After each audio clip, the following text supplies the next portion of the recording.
नमस्कार दोस्तों, स्वागत है आप सभी को आपके अपने YouTube चैनल मैथ चॉइस 2.0 पर। दोस्तों मैं हूं आदेश कुमार। दोस्तों हम आज आप लोगों के बीच परसेंटेज का 5वां वीडियो लेकर आ गए हैं। हाँ, अगर इसके पहले के 4 वीडियो आप लोग नहीं देखे हैं तो इस वीडियो के डिस्क्रिप्शन बॉक्स में उन चारों वीडियो का लिंक दे दे रहा हूं, आप लोग वहां से भी जाकर देख सकते हैं। तो चलिए बिना टाइम गवाए हुए बढ़ते हैं प्रश्न की तरफ। पहला प्रश्न आपको स्क्रीन पे दिखाई देता होगा। पहला प्रश्न दोस्तों कह रहा है, एक टोकरी में 300 आम है, ठीक है ना।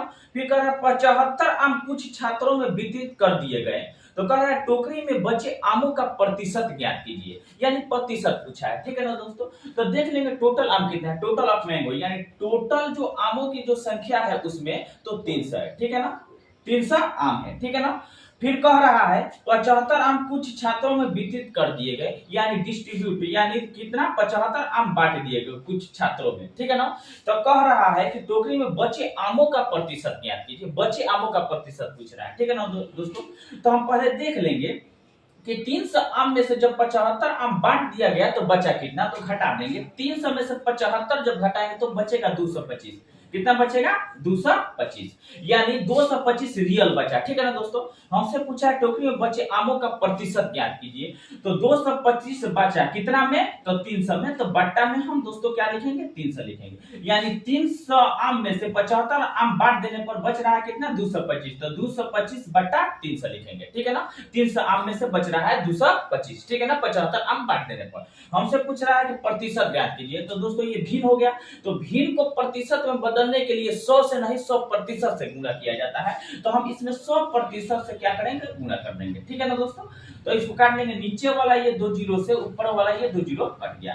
तो बचा क्या, 225 बट्टा 3। तो 225 में 3 से भाग लाएंगे तो 3 एक में 3 और 3 साते 21, इसमें क्या चला जाएगा तो 15 हो जाएगा। तो 3 5 15, यानी 75 हुआ। तो 75 आप प्रतिशत लिख देंगे। तो हम कह सकते हैं बचे आमों का जो प्रतिशत है तो 75% है, यानी ऑप्शन डी इस प्रश्न का सही उत्तर होगा। तो अब चलिए दूसरे प्रश्न को देखते हैं। दूसरा प्रश्न दोस्तों कह रहा है, एक इंजीनियरिंग छात्र को उत्तीर्ण होने के लिए 25% अंक हासिल करने होते हैं, यानी पास होने के लिए 25% अंक लाना होता है, ठीक है ना दोस्तों। फिर कर उससे 47 अंक मिलते हैं और वह 43 अंकों से अनुत्तीर्ण हो जाता है, यानी फेल हो जाता है। तो कर उस परीक्षा के अधिकतम अंक कितने होंगे, यानी अधिकतम अंक पूछा है। तो दोस्तों हम देख लेंगे, उसको 25% अंक लाना होता है। कितना लाना होता है, तो 25% अंक लाना होता है, लेकिन वो ला रहा है 47 अंक और 43 अंकों से क्या हो रहा है, फेल हो जा रहा है, अनुत्तीर्ण हो जा रहा है, यानी फेल हो जा रहा है। तो इसमें हम प्लस 43 जोड़ देंगे तो वो क्या हो जाएगा, पास हो जाएगा, ठीक है ना दोस्तों। ये दोनों पास का डाटा हुआ, इसलिए इसको कर दिए आपस में बराबर, ठीक है ना। तो दोस्तों देख लेंगे 25% बराबर कितना होगा, 47 को और 43 को जोड़ देंगे तो कितना होगा, 90 होगा। यानी दोनों ये पास का डाटा हुआ, इसलिए इसको कर दिए आपस में बराबर। हमसे लास्ट में पूछा है उस परीक्षा के अधिकतम अंक कितने होंगे। तो उस परीक्षा के अधिकतम अंक जो भी होंगे वो अपने आप में 100% होंगे। तो 100% का मान निकाल लेंगे, ठीक है ना दोस्तों। तो इसको ये प्रतिशत से प्रतिशत कर दिया, ठीक है ना दोस्तों। 25 एक में 25, 25 चौके 100, यानी 1/4 हुआ। तो इसको लिखेंगे 90। अब बट्टा जो इधर बराबर की इधर उधर जाता है तो क्या बट्टा में लिखता है, बट्टा 1 और फिर गुणे ये जाता है उधर, क्या होता है, गुणा हो जाता है 4। 4 से क्या करेंगे, गुणा कर देंगे, ठीक है ना दोस्तों। तो 90 में 1 से भाग करेंगे जब, तो क्या बचा, 90 आएगा, यानी 90 होगा, ठीक है ना दोस्तों। और गुणे 4, ठीक है ना। तो गुणा कर देंगे तो 9 चौके 36, 1 0, यानी हम कह सकते हैं उस परीक्षा का जो अधिकतम अंक है तो 360 है, यानी ऑप्शन सी इस प्रश्न का सही उत्तर होगा। तो अब चलिए तीसरे प्रश्न को देखते हैं। तीसरा प्रश्न दोस्तों कह रहा है, एक शहर में पेड़ों की संख्या जो है 17,640 है, ठीक है ना।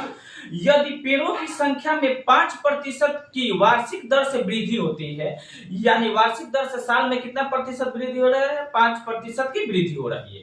तो कह रहा है तो 2 वर्ष पहले पेड़ों की संख्या क्या थी, यानी पीछे का बात पूछा है, 2 वर्ष पहले का पूछा है, यानी वर्तमान में दे दिया है। तो दोस्तों हम देखेंगे वर्तमान में दोस्तों दे दिया 17,640, ठीक है ना, पेड़ों की संख्या है, ठीक है ना। और कह रहा है कि 5% वार्षिक दर से वृद्धि होती है, ठीक है ना। तो 5% का होल वैल्यू निकालेंगे पहले, ठीक है ना दोस्तों। तो 5% का होल वैल्यू होता है 5 और प्रतिशत का मतलब बट्टा में 100 होता है, ठीक है ना। प्रतिशत का मतलब क्या होता है, बट्टा में 100 होता है। तो इसको काट लेंगे, 5 एक में 5, अब 5 दूना 10 1 0, यानी 1/20 हुआ। ठीक है ना दोस्तों, 1/20 हुआ। हमसे कह रहा है कि वार्षिक दर से वृद्धि हो रही है, तो जब वृद्धि हो रही है तो हर में क्या करते हैं, अंश को जोड़ देते हैं। अगर यही हानि होता तो हर में से अंश को क्या करते हैं, घटा देते। लेकिन इसमें वृद्धि हो रहा है तो हर में अंश जोड़ देंगे, तो 20 में 1 जोड़ेंगे कितना होगा, 21/20 होगा, यानी होल वैल्यू मेरे पास हुआ 21/20। हमसे पूछ रहा है कि 2 वर्ष पहले पेड़ों की संख्या क्या थी, तो वर्तमान में तो दे दिया, हमसे 2 वर्ष पहले का पूछ रहा है, तो होल वैल्यू को पलट कर गुणा कर देंगे 2 बार। ठीक है ना, 2 वर्ष पहले का पूछा है तो 2 बार होल वैल्यू को पलट कर गुणा कर देंगे। यही बाद का पूछता तो होल वैल्यू को सीधा गुणा कर देते। ठीक है ना दोस्तों, ये हमसे पूछा है 2 वर्ष पहले पेड़ों की संख्या क्या थी, तो होल वैल्यू को 2 बार पलट कर गुणा कर देंगे, तो 20/21 फिर गुणे क्या होगा, 20/21। ठीक है ना, इसको काट लेंगे। ठीक है ना दोस्तों, तो इसको काटेंगे, जब हम इसको काटेंगे तो 7 से काटेंगे तो 17 के 21, और फिर इसको काटेंगे, तो इसको जब हम काटेंगे तो 7 दूना 14 होगा, और 14 और 4 कितना होता है, 14 हो गया, 7 दूना 14, इसमें का 3 चला गया तो ये 36 हो गया, तो 7 5 35, और फिर इसमें का 1 चला गया तो ये 14, 7 दूना 14 1 0, यानी कितना हो गया, 2520 हो गया। ठीक है ना, फिर इसको काटेंगे, 2520 को 3 से काटेंगे तो 3 1 में 3, इसको काटेंगे तो 3 8 24, इसमें का चला जाएगा तो 1 चला जाएगा तो 12 हो जाएगा, तो 3 4 के 12। ठीक है ना, फिर ये 0 है तो 0 लिखते हैं, यानी 840 हुआ। ठीक है ना दोस्तों, तो 840 को 21 से काटेंगे तो 21 1 में 21,